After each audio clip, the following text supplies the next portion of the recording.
Hello, my name's Lucinda Hart. This is my book, Oberon out, which was published in May last year. It's a huge moment to finally have a book out there. I've been writing fiction of all kinds since I was about 3 years old, and it's all I've ever wanted to do with my life. It's very competitive out there, and I've certainly had many setbacks in my route to publication. For years I've fantasised what it would be like to have my book out there, to have it on Amazon, to have it on Fantastic Fiction, which is one of my favourite websites. And now it is there, and I can find it there. Of course, Oberon Out isn't the first book that I've written. I think it's the 7th out of 9 full-length novels that I've done, but it's the first one that's out there in the world, being read by real readers. And it's strange now when I talk to friends who have read it, because now they know some of my secret worlds. And these worlds really are secret, because I've kept my writing very close to my chest and had good friends who didn't even know that I was doing it at all. So that's just how secret it is. So all books have a starting point, and I'm sure many of us have had a situation in our lives where we'd have liked someone to do something for us, something maybe a bit awkward or embarrassing, difficult to do yourself. Wouldn't it be good to know somebody else could take care of that for you, and you would know that it had been done well, or at least you would believe that it had been done well? And with Oberon Out, it actually began with a true story. And this was many years ago when I was seeing a guy that I worked with who also loved Shakespeare. And I wanted to write a sonnet and leave it on his car in the works car park for him to find on Midsummer's Day. But I was going to be away that week and there was nothing I could do about it. What could I do? And I came home from work and I sat in the bath and I thought, there really should be people who can do these things for you. Well, in my case, it only cost me a bottle of vodka and some Thorntons because I got a friend from work to do it. But it got me thinking about the idea of an agency where people could take on slightly awkward jobs for other people. So I kept hold of this idea, and it made me think of Puck in A Midsummer Night's Dream and his helpfulness and unhelpfulness. And I thought, who better to run this agency? Now, in the book, he calls himself RG, short for Robin Goodfellow, the other name for Puck. Is he really Puck? Who knows? And the agents that he employs use the code names of the fairies from Midsummer Night's Dream: Peaseblossom, Moth, Mustard Seed and Cobweb. Now, Shakespeare doesn't give us any information about these 4 characters in the play. They have very few lines, very little character development. So I just started to think about them and the sort of people who might have those names and develop them from there into the situations I was going to put them in. And if you remember in the play, when we first meet Puck, or Robin Goodfellow, he's talking to a fairy, simply called Fairy. Well, I've given him Fairy as his PA. She's probably not exactly what you'd think of as a fairy. So I set the Robin Goodfellow agency in Bath, which is a city I know and love because it needs a city location. Well, how does it work? How do his agents get their jobs? Well, let's find out with Peaseblossom. OK, Peaseblossom, I have a very simple job that needs doing this Midsummer's Eve. He looks up at her. That's the 23rd of June, a week on Saturday. Where is it? What do I have to do? It's near Cirencester. You'll need to deliver 2 envelopes to 2 people. Obviously, you have to deliver the right envelope to the right recipient. We can't have a repeat of the Easter egg hunt. I'm sorry, Peaseblossom says, but that wasn't my fault. The Easter Bunny... I know about the Easter Bunny, but you chatted up the wrong person. His wife was rather upset. Everything worked out all right in the end, didn't it? That's not the point, RG sighs. We have to do what the clients ask. It's a job. Yes, sorry, Robin. It won't happen again. You'll have guessed by now that Peaseblossom is the sort of person who has made mistakes in her jobs with the agency before. She is blonde, bubbly, twice divorced in her early 30s, but she manages to fit into almost any social situation and can usually rectify problems just by being herself. Moth is a more private and quiet woman who doesn't give away very much. She doesn't always seem very sympathetic to more emotional cases, but actually she's a very good listener and she has a sharp brain. Like moths with their vivid underwings, you don't see her colours until she chooses to reveal them. And Mustard Seed is a young man at a crossroads in his life. He had dreamed of being a professional sportsman, but his hopes have been dashed through injury.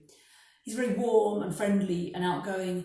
He's looking for excitement in this job, and I think, to start with, he's perhaps a bit disappointed. And as for Cobweb, well, he's a man of many faces. You'll probably have to read the book to understand Cobweb, if it's possible to understand him. I don't believe I do even now. The book's structured into 5 acts like a Shakespeare play. And I've titled those acts with lines from A Midsummer Night's Dream. These are lines that many people will be familiar with. So they are: Love in idleness, where the wild time blows, green figs and mulberries, Lord, what fools these mortals be, and almost fairy time. And the book runs from midsummer to midwinter and Christmas. So the first act, Love in idleness. Love in idleness is the magic juice that you can squirt into people's eyes to make them fall in love with you. I'm sure I'd have been buying that in bulk off Amazon if it was really available. And I set this section in an ornamental garden near Cirencester, and I've gone to Shakespeare's themes of mistaken identities, old lovers resurfacing, muddles and mistakes, with the hope that it will all turn out okay in the end. And I also return to the story which started the whole book, of the sonnets, the sonnet that I wrote. But what if there were two of them? I only had one recipient. What if there were two sonnets and two recipients? What could possibly go wrong there? The next act is called Where the Wild Time Blows. One of the things I love about being a writer is being able to use places that are special to me. I love to immerse myself in the landscapes and cities that I love. And I'm using one of those places here, which is the coastline of West Wales, the town of Aberystwyth, and the mountains and lakes further inland. I've got many happy memories of going there. I've been going there all my life. But a few years ago I was there and I found something really special by Aberystwyth, which is the Magic of Life Butterfly House, run by Neil Gale, who has become a friend of mine. And Neil's an entomologist who knows more about butterflies and moths than anyone I've ever met. I've had a lifelong love of butterflies and moths, and I think I'm fairly knowledgeable. I probably should have given this section to Neil to check for the entomology, but actually he's read it and says that I have got it all right. So I was pleased with myself over that. When I was talking to the design people about the cover of the book, I asked them to put in some British butterflies and moths, which as you can see they have, and I listed the ones that I wanted. But they'd also gone and put these comet moths on, which I hadn't asked for, and to start with I wasn't very pleased. And then I thought, no, that's great, because that represents the Magic of Life Butterfly House and the tropical butterflies that live there. Moth is the agent for this one, and of course it begins with a caterpillar. This story looks at what many people would think of as a controversial issue, which is a relationship between a much older man and a teenage girl. But it isn't perhaps a conventional age gap relationship, because these two are both eccentrics with a shared love of the countryside, in particular butterflies and moths.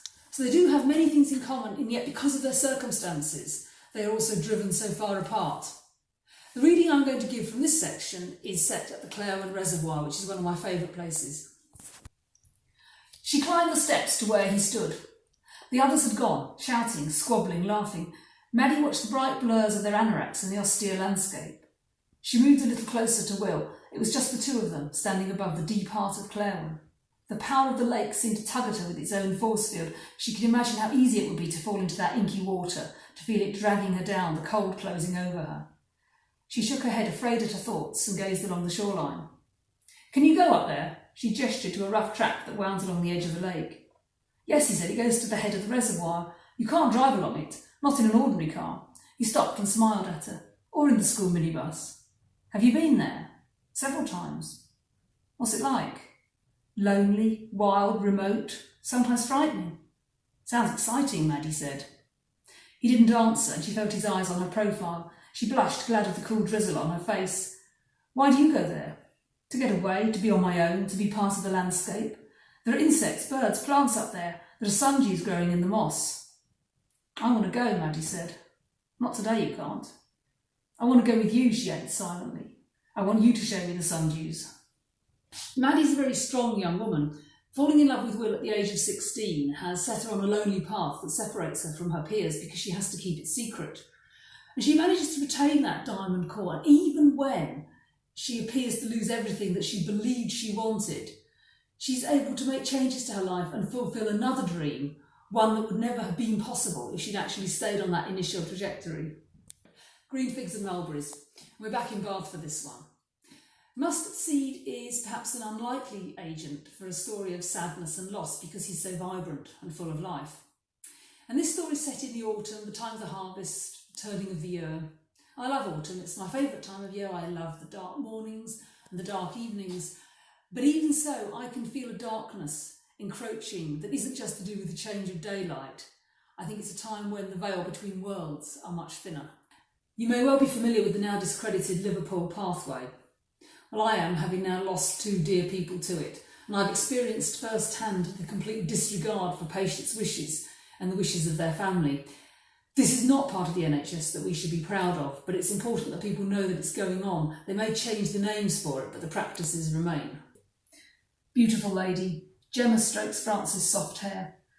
She's still curled on her left side, her cheek folded into the pillow. Her eyes are closed but for a thin slit. Through this, Gemma can still see a dark blue iris. Her breathing is regular but ragged.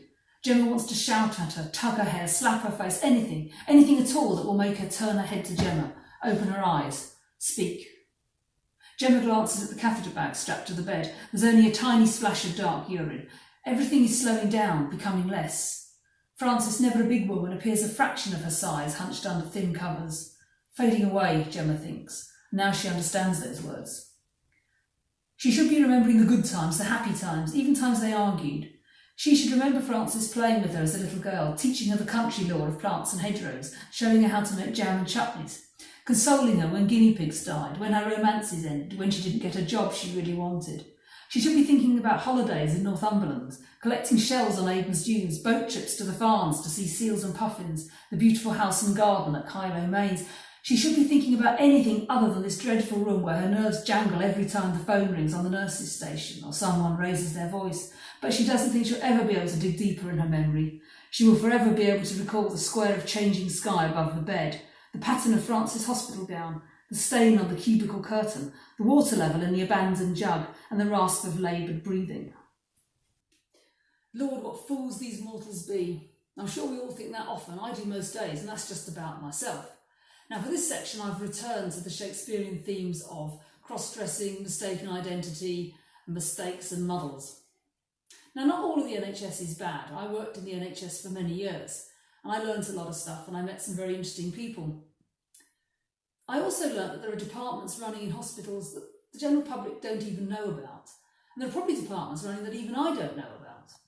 One of these departments is called Sterile Services, and these people work 24/7 to sterilise the instruments from theatres, outpatient clinics, labour wards and GPs' surgeries and send them back out in the right packs. And I don't think people like that are really given credit for what they do. I spent some time in that department and was shown around and shown the whole time-consuming process. This sounds dull, but is it? It's a very structured world, a very ordered world, and cleanliness is at an obsessive level. Surely in such a rigid environment, patterns will break, and passions will erupt, and friendships flourish, perhaps unlikely ones. And this story starts with a lift home in the rain, when a father of 2 embarks on an affair with a colleague. It's nothing that strange, but events soon spiral out of control, dragging other staff members along. And in the end, 3 people are all deceiving their families, and those families are all going to meet at the department Christmas dinner. So what starts out as one man's affair turns into a many-headed monster. Cobweb is engaged to provide alibis for all these people at the party, but everyone's created someone different. Cobweb has to be 3 different people. Although it's supposed to be funny, and I think it is, at the end, the problems are still there and the situations that these 3 have created are still there. What's going to happen? All books end, but their stories don't. And I certainly like to think on after I've finished a book and wonder what might be happening. And often I know that what I would like to happen probably isn't what does. I'm Lucinda Hart, and this is Oberon Out.